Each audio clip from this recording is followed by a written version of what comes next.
नमस्कार, स्वागत है आपका आज की तारीख में। मैं अभिसार शर्मा।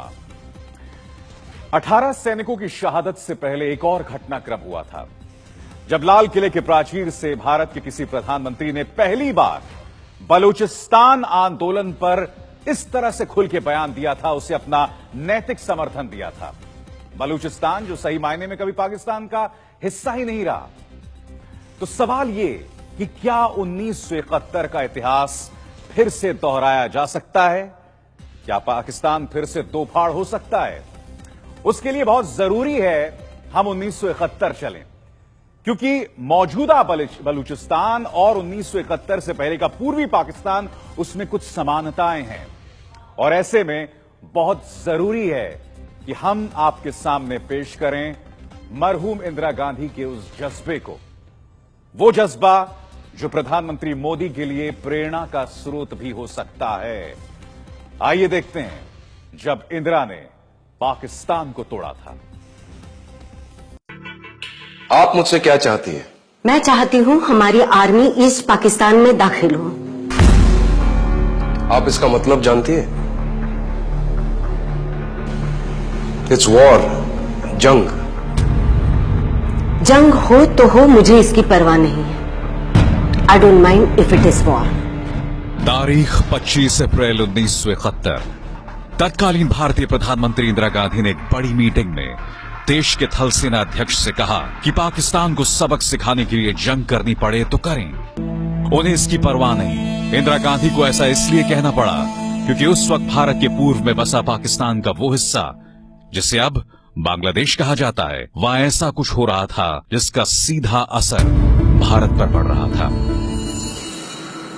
पाकिस्तान की सरकार और सेना पूर्वी पाकिस्तान में रहने वाले अपने ही देश के लोगों पर जुल्म कर रही थी, बेगुनाह लोगों की हत्या कर रही थी। और ये सब सिर्फ इसलिए क्योंकि पूर्वी पाकिस्तान के लोग पाकिस्तान की सेना के जुल्म के खिलाफ आवाज उठा रहे थे। उनकी आवाज दबाने के लिए पाकिस्तान ने पूर्वी पाकिस्तान में नरसंहार शुरू कर दिया।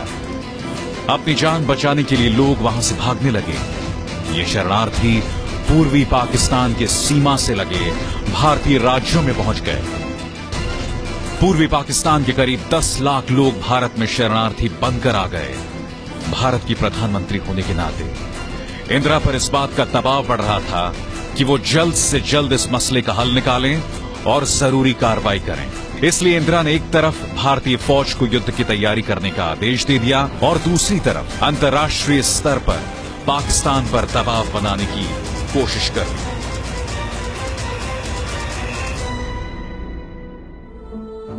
मिस्टर किसिंजर, आपको प्रेसिडेंट निक्सन को यह समझाना होगा कि पाकिस्तान पर लगाम लगाने के लिए उन्हें कोई न कोई कदम उठाना ही होगा। पूर्वी पाकिस्तान में जो हालात हैं वो अब बर्दाश्त से बाहर होते जा रहे हैं। ऐसे में भारत के लिए बहुत मुश्किल होता जा रहा है कि हम चुपचाप रहकर सब देखते रहें। पूर्वी पाकिस्तान में जो हो रहा है उसे रोकना होगा। मुझे लगता है यूनाइटेड स्टेट्स को इसके लिए कुछ करना चाहिए। But I cannot give you any assurance on this. अगर यही रुक रहा तो मुझे वो करना पड़ेगा जो मैं करना नहीं चाहती। And what do you intend to do? अगर अमेरिका की सरकार और अमेरिका के राष्ट्रपति हालात को काबू में नहीं ला सकते तो मुझे इनसे कहना पड़ेगा कुछ करने के लिए। तत्कालीन भारतीय थल सेना अध्यक्ष सैम मैनेकशॉ की मौजूदगी में अमेरिका के राष्ट्रीय सुरक्षा सलाहकार हेनरी किसिंजर के साथ हुई इस बैठक में इंदिरा ने साफ कर दिया कि अगर अमेरिका पाकिस्तान को नहीं रोकेगा तो भारत पाकिस्तान पर सैनिक कार्रवाई के लिए मजबूर होगा। पूर्वी पाकिस्तान की समस्या को पाकिस्तान अपना अंदरूनी मामला बता रहा था, लेकिन इंदिरा ने साफ कर दिया कि पूर्वी पाकिस्तान में जो हो रहा है वो पाकिस्तान का अंदरूनी मामला नहीं है, क्योंकि उसकी वजह से भारत के कई राज्यों में शांति भंग हो रही है। इंदिरा ने पूर्वी पाकिस्तान पर उठ रहे हर सवाल का पूरी मजबूती से जवाब दिया। How many people were killed according to your correspondence of British newspapers, of American newspapers, of French newspapers? Canadian newspapers, Arabian newspapers. The massacre began long before there was a single guerrilla. But it's a contribution to quietening the situation, as I say. No, what does quietening mean? Does it mean that we support the genocide? And do you think it can be stopped? Do you think people are going to sit aside and watch their women raped in front of them? And say that, no, we are going to quieten the situation? That's not quietness. That is the worst possible type of war, is the worst possible type of violence. But how then, without something done to control the guerrilla activity in return for greater discipline by the Pakistan army, can you secure these first steps? When Hitler was on the rampage, why didn't you say, let's keep quiet and let's have peace in Germany and let the Jews die, or let Belgium die, let France die? Would you say that was quiet? But how do you propose to bring about these first steps to control the exodus? It's not for us to. This would never have happened if the world community had woken up to the fact when we first drew their attention. प्रधानमंत्री इंदिरा गांधी एक तरफ पाकिस्तान की diplomatic घेराबंदी कर रही थी और दूसरी तरफ दुनिया भर में भारत के पक्ष में समर्थन जुटा रही थी। पाकिस्तान की तरफ अमेरिका के नरम रवैये को देखते हुए इंदिरा ने 9 अगस्त 1971 को सोवियत संघ के साथ एक ऐसा समझौता किया जिसके तहत दोनों देशों ने एक दूसरे की सुरक्षा का भरोसा दिया। उधर पूर्वी पाकिस्तान में हालात बद से बदतर होते जा रहे थे। वहां police, paramilitary force, east Bengal regiment और ईस्ट पाकिस्तान राइफल्स के बंगाली सैनिकों ने पाकिस्तानी फौज के खिलाफ बगावत कर खुद को आजाद घोषित कर दिया था। ये लोग भारत से मदद की उम्मीद कर रहे थे। भारत की तरफ से वहां के लोगों को फौजी ट्रेनिंग दी जाने लगी, जिससे वहां मुक्ति वाहिनी सेना का जन्म हुआ। वहीं पाकिस्तान, चीन और अमेरिका के दम पर लगातार भारत को उकसा रहा था। नवंबर के आखिरी हफ्ते में पाकिस्तान के विमानों ने बार बार भारतीय हवाई सेना में दाखिल होना शुरू कर दिया। इस पर भारत की तरफ से पाकिस्तान को चेतावनी दी गई, लेकिन बजाय संभलने के पाकिस्तानी राष्ट्रपति याया खान ने 10 दिन के अंदर युद्ध की धमकी दे डाली। पाकिस्तान को उस वक्त यह अंदाजा नहीं था कि भारतीय सेना पहले से ही अपनी तैयारी पूरी कर चुकी है। अगर नौसेना कराची पर हमला करे तो क्या सरकार राजनीतिक ऐतराज करेगी? Well, Admiral, if there is a war, there is a war. Indira के इरादे पक्के थे। युद्ध का माहौल बनता जा रहा था। सवाल यह था कि पहला हमला कौन करेगा। पाकिस्तान भारत की तैयारी का अंदाजा नहीं लगा पाया। 3 दिसंबर 1971 को पाकिस्तानी विमानों ने भारत के कुछ शहरों पर बमबारी करने की गलती कर दी। हमले की खबर मिलते ही इंदिरा गांधी सीधे मैप रूम पहुंची, जहां उन्हें हालात का ब्यौरा दिया गया। उस वक्त रात के 11 बज चुके थे। सेना के अफसरों से बैठक के बाद इंदिरा ने कैबिनेट बैठक बुलाई और फिर विपक्ष के नेताओं से मुलाकात कर उन्हें भी पूरे हालात की जानकारी दी। आधी रात हो चुकी थी जब इंदिरा ने ऑल इंडिया रेडियो के जरिए पूरे देश को संबोधित किया। कुछ ही घंटे पहले पाकिस्तानी हवाई जहाजों ने हमारे अमृतसर, पठानकोट, श्रीनगर, अवंतीपुर, उत्तरलाई, जोधपुर, अंबाला और आगरे के हवाई अड्डों पर बमबारी की। मुझे जरा भी संदेह नहीं है कि विजयी भारत की जनता की, भारत की बहादुर सेना की होगी। इसी के साथ शुरू हो गई भारत पाकिस्तान के बीच तीसरी जंग।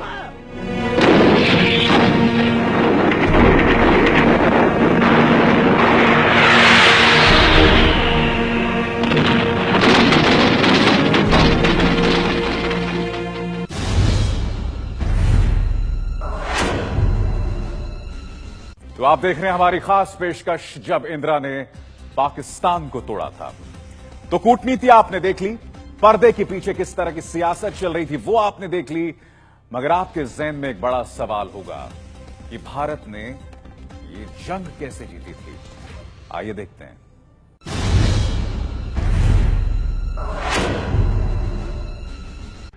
इंदिरा ने भारतीय सेना को ढाका की तरफ बढ़ने का हुक्म दे दिया। वहीं भारतीय वायुसेना ने पश्चिमी पाकिस्तान के अहम ठिकानों और हवाई अड्डों पर बम बरसाने शुरू कर दिए।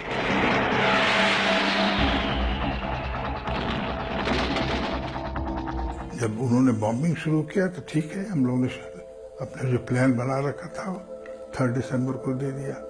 टेक्निकली एक तरह से कह सकते हैं कि पाकिस्तान ने शुरुआत की, मगर सच्चाई ये कि हम तो तैयार थे, वो हमें एक बहाना मिल गया शुरू करने का, वैसे भी हम शुरू करते ही। भारत की तीनों सेनाओं ने पाकिस्तान की जबरदस्त नाकेबंदी कर दी। 3 दिसंबर के हमले का जवाब भारत ने ऑपरेशन ट्राइडेंट शुरू कर दिया।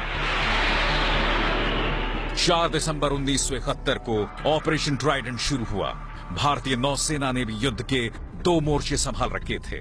एक था बंगाल की खाड़ी में समुद्र की ओर से पाकिस्तानी नौसेना को टक्कर देना और दूसरा पश्चिमी पाकिस्तान की सेना का मुकाबला करना। 5 दिसंबर को भारतीय नौसेना ने कराची बंदरगाह पर जबरदस्त बमबारी कर पाकिस्तानी नौसैनिक मुख्यालय को तबाह कर दिया। पाकिस्तान पूरी तरह घिर चुका था। इस बीच इंदिरा ने बांग्लादेश को मान्यता देने का ऐलान कर दिया। मुझे सदन को ये बताते हुए बेहद खुशी हो रही है कि भारत सरकार ने वर्तमान स्थिति और बांग्लादेश की सरकार के लगातार अनुरोध पर बहुत सावधानी पूर्वक विचार करके गण प्रजातंत्रीय बांग्लादेश को मान्यता देने का निश्चय किया है। इंदिरा की इस घोषणा का मतलब था कि बांग्लादेश अब पाकिस्तान का हिस्सा नहीं बल्कि एक स्वतंत्र राष्ट्र होगा। भारत ने युद्ध में जीत से पहले ही ये फैसला इसलिए लिया जिससे युद्ध विराम की स्थिति में बांग्लादेश का मामला यूनाइटेड नेशंस में लटक न जाए। उधर अमेरिका ने पाकिस्तान की मदद के लिए अपनी नौसेना का सबसे शक्तिशाली 7वां बेड़ा बंगाल की खाड़ी की तरफ भेज दिया, जिसके जवाब में इंदिरा गांधी ने सोवियत संघ के साथ हुई संधि के तहत अपने जंगी जहाजों को हिंद महासागर में भेजने को कहा। इस तरह से 2 महाशक्तियां अप्रत्यक्ष रूप से इस युद्ध में शामिल हो चुकी थीं।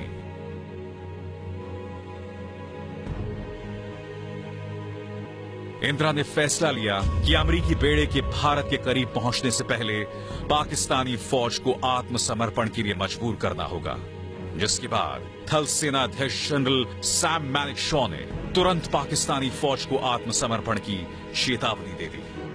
पूर्वी पाकिस्तान में पाकिस्तान की सेना के कमांडर जनरल ए नियाजी ने अमेरिका और चीन के दम पर सरेंडर से इनकार कर दिया। उस वक्त भारतीय सेना ढाका को 3 तरफ से घेर चुकी थी। 14 दिसंबर को भारतीय सेना ने ढाका में पाकिस्तान के गवर्नर के घर पर हमला कर दिया। उस वक्त वहां पाकिस्तान के सभी बड़े अधिकारी गुप्त मीटिंग के लिए इकट्ठा हुए थे। इस हमले से पाकिस्तानी फौज के हौसले पस्त हो गए। जनरल नियाजी ने तुरंत युद्ध विराम का प्रस्ताव भिजवा दिया, लेकिन भारतीय थल सेना अध्यक्ष सैम मैनिकशॉ ने साफ कर दिया कि अब युद्ध विराम नहीं बल्कि सरेंडर होगा। मेजर जनरल JFR जेकब को इसकी जिम्मेदारी दी गई। तो क्या सोचा आपने?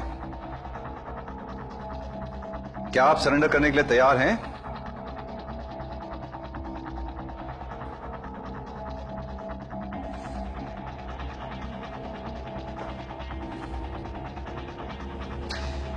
ठीक है, so I take this as accepted.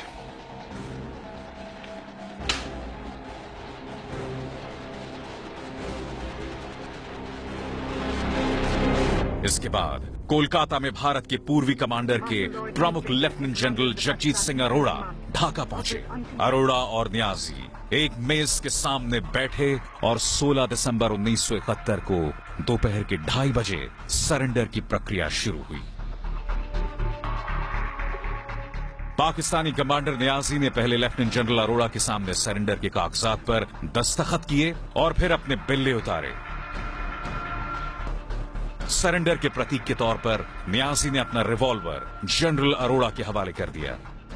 उस वक्त नियाजी साहब he was a broken man, and when he met the general and he surrendered his pistol to him, I said that was his weakest point in life, he was in tears and a totally broken down person.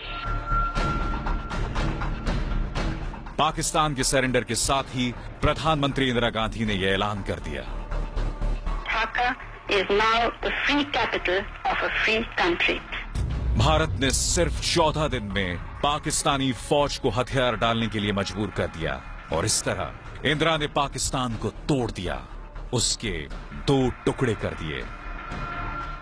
आप देख रहे थे हमारी खास पेशकश जब इंदिरा ने पाकिस्तान को तोड़ा था, और हम ये पेशकश आपको इसलिए दिखा रहे थे कि क्या 1971 का इतिहास फिर दोहराया जा सकता है, क्या एक बार फिर बलूचिस्तान के बहाने पाकिस्तान दो फाड़ हो सकता है। हालांकि प्रधानमंत्री मोदी की चुनौती बहुत गंभीर है। इस वक्त दोनों देशों के पास परमाणु हथियार हैं, हम ये ना भूलें।